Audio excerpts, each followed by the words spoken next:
প্রিয় বন্ধুরা, আশা করি তোমরা সবাই খুব ভালো আছো। এসএসসি ফেজ 9 এর মাধ্যমে যে ফর্ম ফিল আপ চলছে এবং পোস্ট অফিসে নিয়োগের কথা আমি বলেছি, তার শেষ তারিখ হচ্ছে 25শে অক্টোবর। তোমরা মোটামুটি সবাই ফর্মটা ফিল আপ করে নিয়েছো। আমি ইতিমধ্যেই ভিডিও দিয়ে ফর্মটা কিন্তু ফিল আপ করে দেখিয়ে দিয়েছি। যেহেতু ফর্মটা আমি অন্যজনের ফিল আপ করেছিলাম, তাই লাস্টে ক্লোজ করে দিয়েছিলাম। অনেকের সমস্যা হচ্ছে কি, তোমরা বুঝতে পারছো না, তোমরা ফিল আপ করার পর ক্লোজ করে দিচ্ছ, ফলে ফর্ম ফিল আপটা আবার নতুন করে শুরু করতে হচ্ছে। সেই জন্য তোমাদেরকে বলবো যে তোমরা টোটাল ফর্মটা ফিল আপ করে প্রিভিউতে ক্লিক করো, তারপর সাবমিট করে প্রিন্ট আউট বার করে নাও, কারণ প্রিন্ট আউটটা কিন্তু অবশ্যই তোমাদের লাগবে। এবার আমি কতগুলি ইম্পর্টেন্ট কথা বলবো, আশা করি প্রথম থেকে শেষ পর্যন্ত ভিডিওটা দেখবে। যদি স্কিপ করে বেরিয়ে যাও তাহলে কিন্তু কিছু কথা তোমাদের কাছে এড়িয়ে যাবে। ইতিমধ্যেই এসএসসি কিন্তু তাদের এই পরীক্ষার ডেট ঘোষণা করে দিয়েছে। আমি সেই বিষয়ে ডিটেলসে আসছি।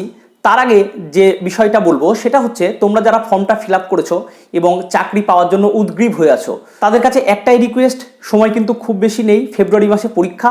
তোমরা পড়াশোনাটা ভালো করে করো। MTS লেভেলের পরীক্ষায় কিন্তু খুব টাফ কোশ্চেন আসে না। তোমরা যদি প্রিভিয়াস ইয়ারের কোশ্চেনগুলো দেখো তাহলে কিন্তু বুঝতে পারবে। আমি অলরেডি প্রিভিয়াস ইয়ারের কিছু কোশ্চেন টেলিগ্রাম চ্যানেল যেটা আছে সেখানে দিয়ে দিয়েছি, তোমরা অবশ্যই দেখতে পাচ্ছ। আর যারা এখনো জয়েন করোনি তারা ওখান থেকে জয়েন করে কোশ্চেনগুলো নিয়ে নাও। অনেকের মনে প্রশ্ন জাগছে যে দাদা, কেন এসএসসি ফেজ 9 এর এই পরীক্ষাটাকে ওয়েস্ট বেঙ্গল পোস্ট অফিসের পরীক্ষা বললো। আমি ব্যাপারটাকে ক্লিয়ার করি। দেখো, যেহেতু এসএসসি অর্থাৎ স্টাফ সিলেকশনের পরীক্ষাটা সর্বভারতীয় স্তরে হয়, এখানেই ওদের আপত্তি। কিন্তু একটা জিনিস লক্ষ্য করো, তোমরা যখন 10-321 এই পোস্ট কোডে ঢুকে ভিউ ডিটেলস দেখছো, তখন কিন্তু দেখতে পাচ্ছ যে তোমাদের মাধ্যমিক লেভেলে যদি বাংলা সাবজেক্টটা না থাকে তাহলে কিন্তু এই কোডের পরীক্ষায় বসা যাবে না। এবং এটা ওখানে উল্লেখ আছে যে কলকাতার যে যোগাযোগ ভবন অফিস রয়েছে এবং চিফ পোস্টমাস্টার জেনারেলের নেতৃত্বে কিন্তু এই পরীক্ষার টোটাল নিয়োগটা হচ্ছে 398 সিটে। অর্থাৎ বাংলা সাবজেক্ট মাধ্যমিকে রয়েছে শুধুমাত্র পশ্চিমবঙ্গের ছেলে মেয়েদের। তাছাড়া এখানকার যে সমস্ত ছাত্রছাত্রী সিবিএসসি আইসিএসসি বোর্ডে পড়ে, তাদের অনেকের কিন্তু ফার্স্ট বা সেকেন্ড ল্যাঙ্গুয়েজ বাংলা থাকে না। সুতরাং তোমাদের কম্পিটিশনটা কিন্তু নিজের রাজ্যেই সীমাবদ্ধ। এই জন্য আমি এই কথাটা বলেছিলাম, আশা করি ক্লিয়ার হয়েছে। যারা এই প্রথম স্টাফ সিলেকশন কমিশনের পরীক্ষা দিতে যাচ্ছ, এই বিষয়টা মনোযোগ দিয়ে শোনো। সেটা হচ্ছে, তোমরা যখন অ্যাডমিট কার্ডটা পাবে, সেই অ্যাডমিট কার্ডে একটা পাসওয়ার্ড আর রোল নম্বর থাকবে। তোমাদের যেখানে পরীক্ষার সিট পড়বে, মূলত 3টে জায়গায় তোমাদের সিট পড়বে, সেটা হচ্ছে কলকাতা, শিলিগুড়ি আর হচ্ছে হুগলি। এবার তোমরা যেখানে ফার্স্ট চয়েস করেছো, সেখানে তোমরা যখন পরীক্ষা দিতে ঢুকবে, সেখানে বিভিন্ন সেন্টারগুলোতে একাধিক কম্পিউটার থাকবে, তোমাকে একটা কম্পিউটারে কিন্তু বসানো হবে। এবার তুমি পাসওয়ার্ড আর রোল নম্বর যেই কম্পিউটারে দেবে, সঙ্গে সঙ্গে কম্পিউটারের ডান দিকে তোমার যে ছবিটা তুমি এসএসসির ফর্ম ফিল আপ করতে গিয়ে দিয়েছিলে, সেই ছবিটা তুমি দেখতে পাবে। যেই দেখতে পাবে, তারপর তুমি এন্টার করলেই তোমার কিন্তু প্রশ্নপত্র কম্পিউটারে চলে আসবে এবং তোমার যেটা সঠিক মনে হবে সেখানে তুমি মাউস দিয়ে টিক মারবে। তবে অঙ্ক করার জন্য তোমাদের কিন্তু রাফ পেজ ওখানেই দেওয়া থাকবে, সেখানেই তোমাদের পেন থাকবে, সেখান দিয়ে তুমি ক্যালকুলেশন করতে পারবে এবং রাফ পেজটা তোমাদের কিন্তু ওখানেই জমা করে আসতে হবে। আর যেটা বলার সেটা হচ্ছে, পরীক্ষার হলে কিন্তু ঢোকার জন্য বেশ কড়াকড়ি রয়েছে। পরীক্ষা দিতে যাওয়ার সময় তুমি শুধুমাত্র একটা আইডেন্টিটি কার্ড অর্থাৎ ভোটার কার্ড বা আধার কার্ড এবং সাথে অ্যাডমিট আর কিছু পয়সা আর একটা জলের বোতল নিয়ে যাবে। আর কিচ্ছু নিয়ে যাবে না, কারণ ওগুলো কিন্তু তোমাদেরকে নিয়ে ঢুকতে দেবে না। আর মেয়েদের যারা পরীক্ষা দেবে তাদেরকে বলছি, তোমরা কিন্তু কোনো গহনা পরে যেতে পারবে না।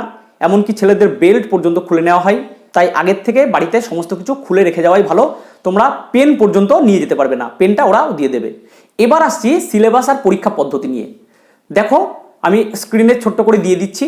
তোমাদের এখানে টোটাল প্রশ্ন থাকবে 100টা, অর্থাৎ জিআই, জিকে, কিছু বেসিক ম্যাথ আর হচ্ছে বেসিক ইংলিশ।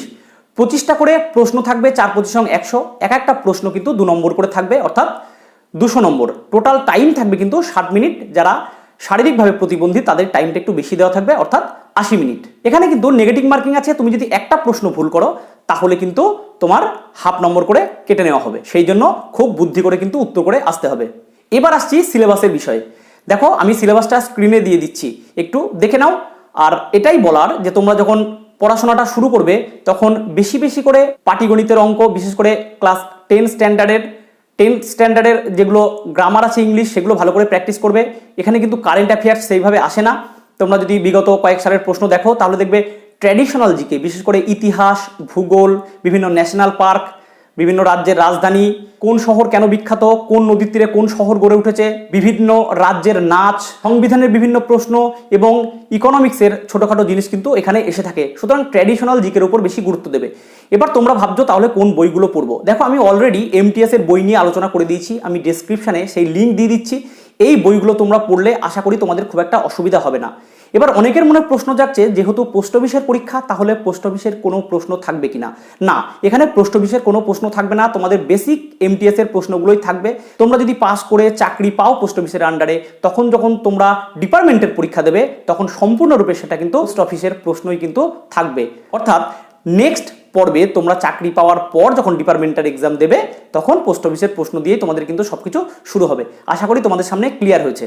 এবার আসছি পরীক্ষার ডেটের বিষয়ে। দেখো, অলরেডি 6 তারিখে কিন্তু SSC তাদের ওয়েবসাইটে পরীক্ষার ডেট ঘোষণা করে দিয়েছে। এই পরীক্ষাটা সম্ভবত নেওয়া হবে 2022-এর 2 ফেব্রুয়ারি থেকে 10 ফেব্রুয়ারির মধ্যে। সাধারণত 3 দিনে পরীক্ষাটা হয়। তোমরা যে যত খুশি ফর্ম ফিল আপ করো না কেন, তোমাদের লেভেল অনুযায়ী 3টে পরীক্ষা দিতে হবে, অর্থাৎ ম্যাট্রিকুলেশন লেভেল বা মাধ্যমিক লেভেল, HS লেভেল আর গ্র্যাজুয়েট লেভেল। তোমরা যদি মাধ্যমিক লেভেলের 4টে ফর্ম ফিল আপ করো, পরীক্ষা কিন্তু সেই একটা মাধ্যমিক লেভেলেরই দিতে হবে।